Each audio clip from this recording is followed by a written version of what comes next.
flash, flash, 3 fois flash, avec un franc rouge. Obama Mavouba, le Poutine de Kinshasa, défenseur du chef de l'État. Dans la vision du chef de l'État, il est présent et je suis présent. Je ne serai pas mort.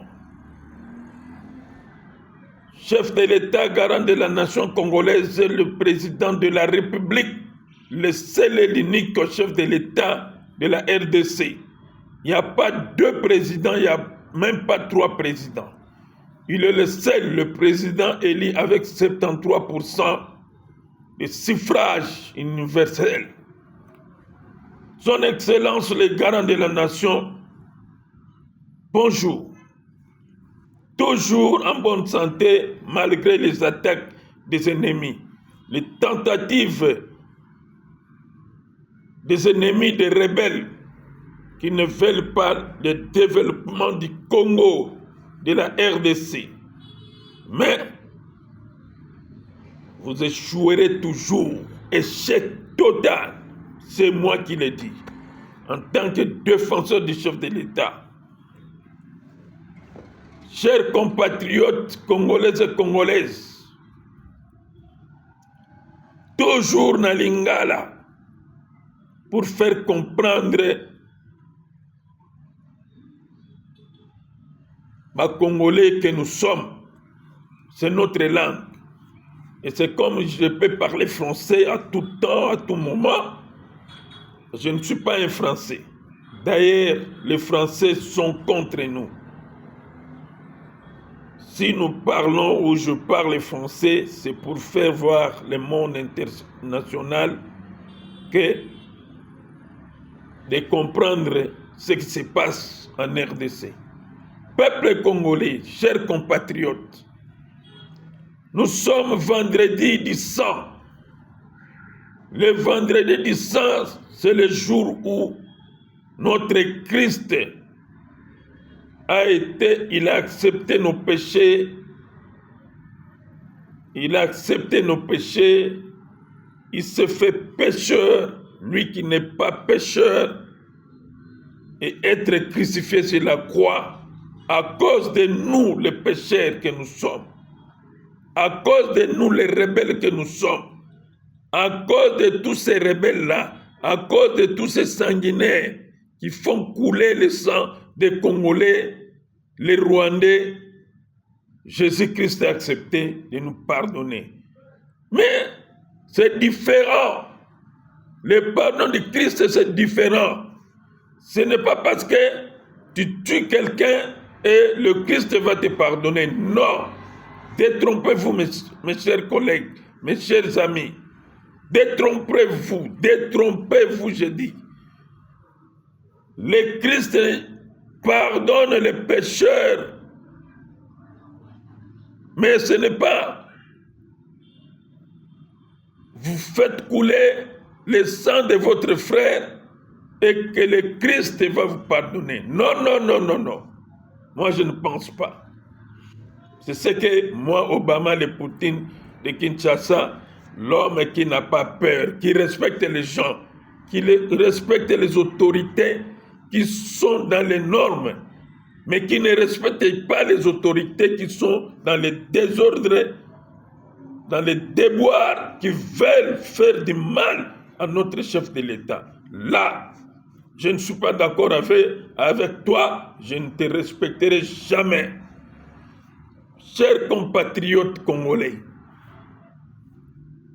na Doha kuna, na Arabie Saoudite, le Congo oyabiso ils ont mené toujours ba ennemi 2-0.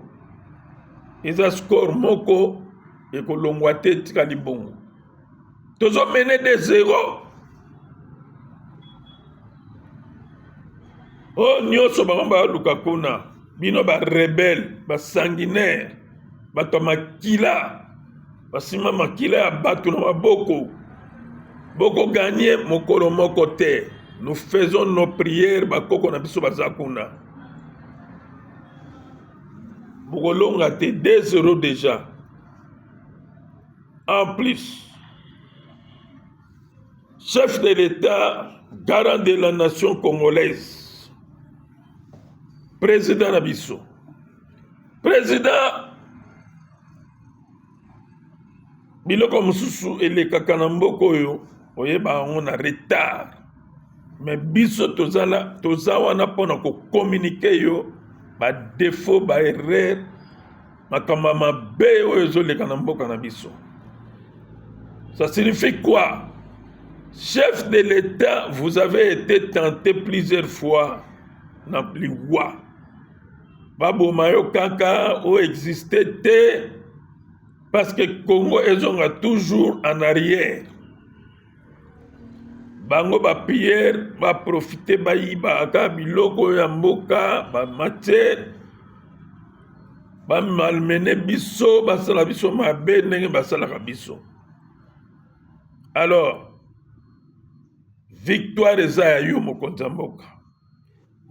Dieu tout-puissant est avec vous.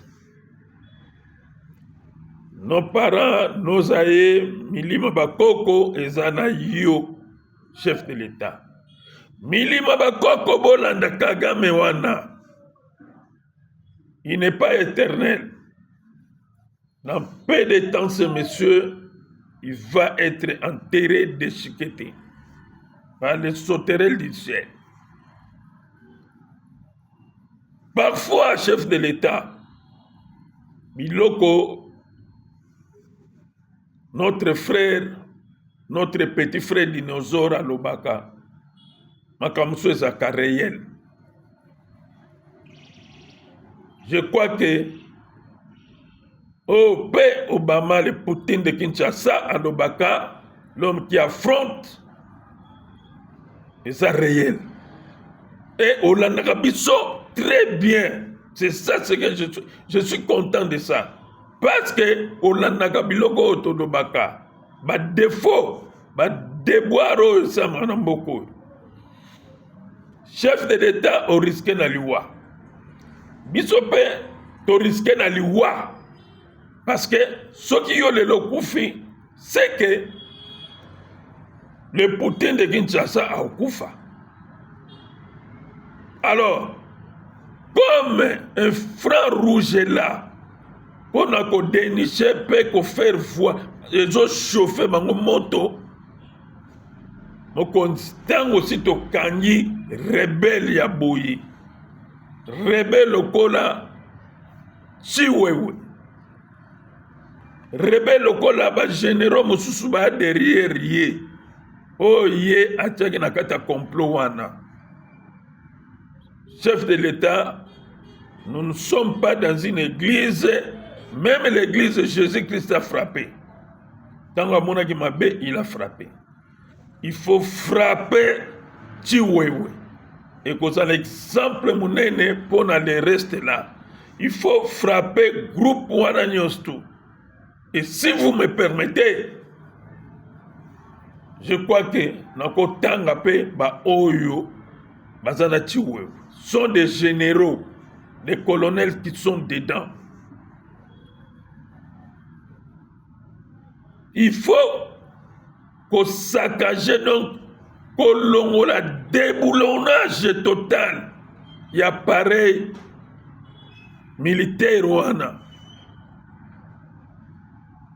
Ba généraux locaux là, il y a auditorat général wana. Ba likuli wana.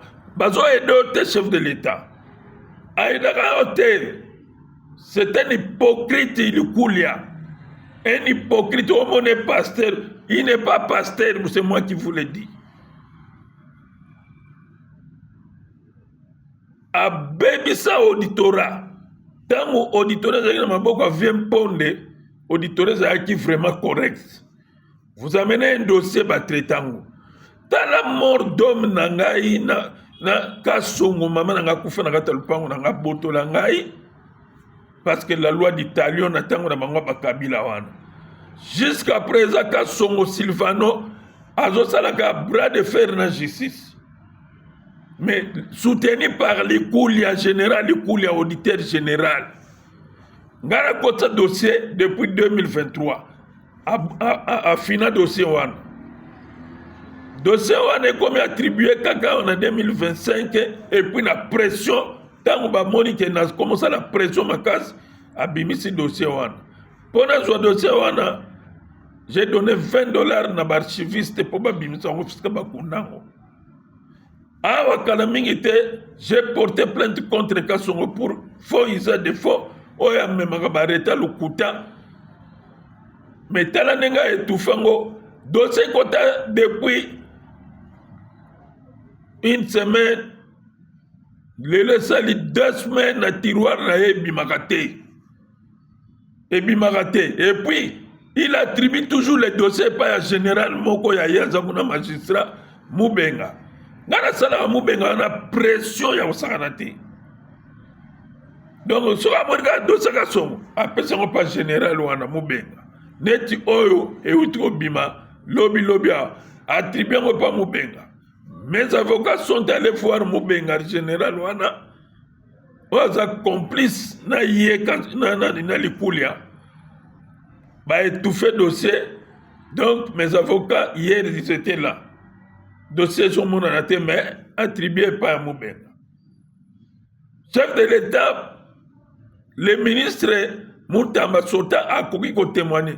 Je l'ai délai na dossier na ngai na gangela un certain vendredi à conseil des ministres à Nyakende. Na gangela, moi je n'ai pas peur de qui que ce soit. En tout cas, dans mes droits, na perte. S'il faut me tuer, tuez-moi. Et puis chef de l'État, yo bomingai. Donc, na pesibino mise en garde. Et puis, j'ai dit que yo général Koulia continue à étouffer dossier nangai. Qui vivra verra. Soki yo maman no akufi loko maman akufi na lupango wana donc okotika mutu wana tranquille. Comment on protéger Kasongo Sylvano?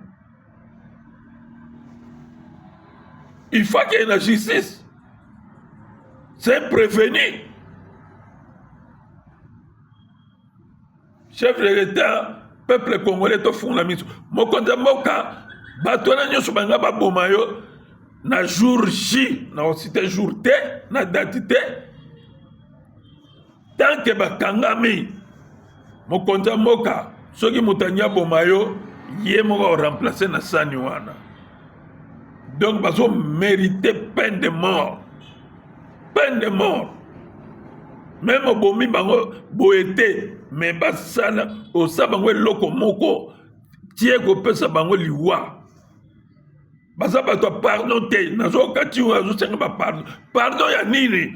Soki yo bomaki chef de l'État na biso, soko bomaki président na biso, lelo to na matanga, lelo bongo bosani, bongo sa ba recherche ba to nyoso ba critique kabino o ba pesa ba funda kabino par chef de l'État, comme moi, comme les autres ba dinosaures, ba communicateurs mususu. Alors, il n'y a pas de pardon pour toi tu oui. Il n'y a pas de pardon. Tu mérites la peine de mort à l'exemple. Na clique no wana news tout. Voilà, que vive la République. Na epsa bino botika na bino ma coup d'état. Oh coup d'état. Oh tuerie bobo mae eko simba te. On est là tozawana na bakisi na biso toko dénicher bino. Président Tchabalou ba généraux oyo onomaki dernièrement bazo ba place ya ba likulia wana bazo ba place ba Kasongo wana mérite la prison. C'est un complice dans ma baie. Pas de pitié pour tous ces gens-là, pas de pitié. Ceux qui ba bomaki yo ne osali souté, mais tant que yo kufité to zui bango boy, mais il faut les punir sévèrement jusqu'à la mort. Que vive la RDC et que vive notre chef de l'État. Vision du chef de l'État, agissante toujours en avant, personne ne peut l'empêcher. Gloire au Seigneur Jésus-Christ.